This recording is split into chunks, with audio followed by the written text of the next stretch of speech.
Rolling Green Project gets SunBaked, cooking with solar energy.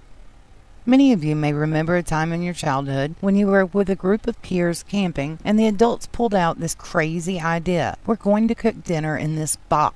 And breakfast wasn't even on the table yet. Then it all came together with some aluminum foil and a couple of cardboard boxes, with our dinners wrapped in foil and placed inside the lined box. The lid flaps were smoothly covered with that same foil, and it was set in the sun with an intense light beaming into the box. This was at least how I experienced my first solar dinner over 30 years ago, and the flavor of our food that night is something I still remember over 30 years later.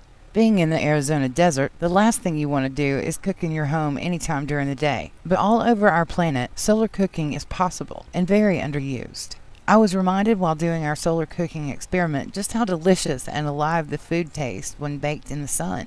If you look on the internet for do-it-yourself projects, you can find many simple and complex designs for building your own solar cooker. The price ranges from the cost of a couple of dollars worth of aluminum foil to having a permanent solar oven in your own yard. You can just go buy the needed materials, or if you're thrifty, you may get them all for free or very little investment. These are the times we love to barter.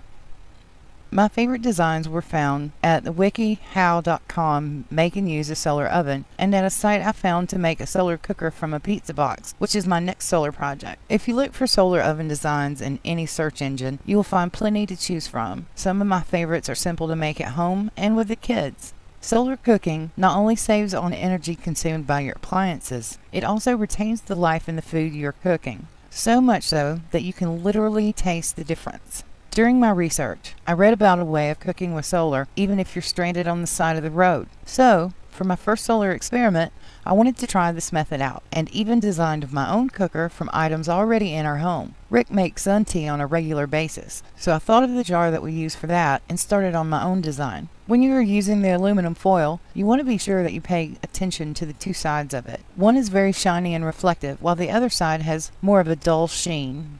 Always place that shiny side toward the sun array. This will give you a maximum reflection factor. I used duct tape to secure the foil halfway around the diameter of the jar, so a clear glass top side was created for the sun to beam into. I prepared a nice piece of beef roast and thinly sliced red potato, seasoned them and wrapped them in foil with the shiny side out, and folded it until well sealed.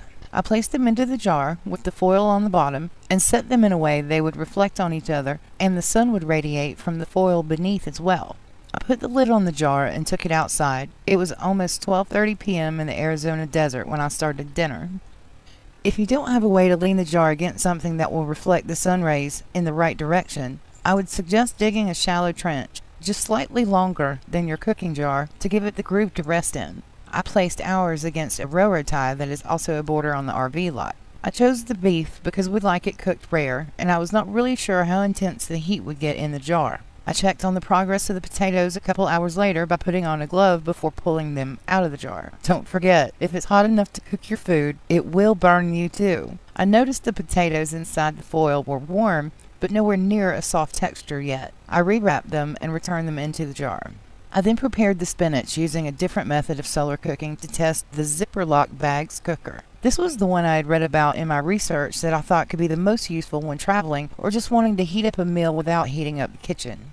You need a quart-sized bag and a gallon-sized bag that seals tightly and locks the air in. I put the fresh spinach, butter, a small amount of warm water, and seasonings into the quart-sized bag and sealed it with some air left inside, but with room left to expand. I placed it inside the gallon bag and sealed it most of the way before blowing in more air and sealing it tightly. This created a dome effect for the bag inside. It was suggested that any reflected surface can be used, like turning a foil-lined chip bag inside out or using your reflective window shade. I realized that the car shade was a genius idea and used it to place on the ground under my cooking jar and the zippered bags. The reflector folded easily, creating an L shape, casting the sunbeams down on the jar and on the spinach.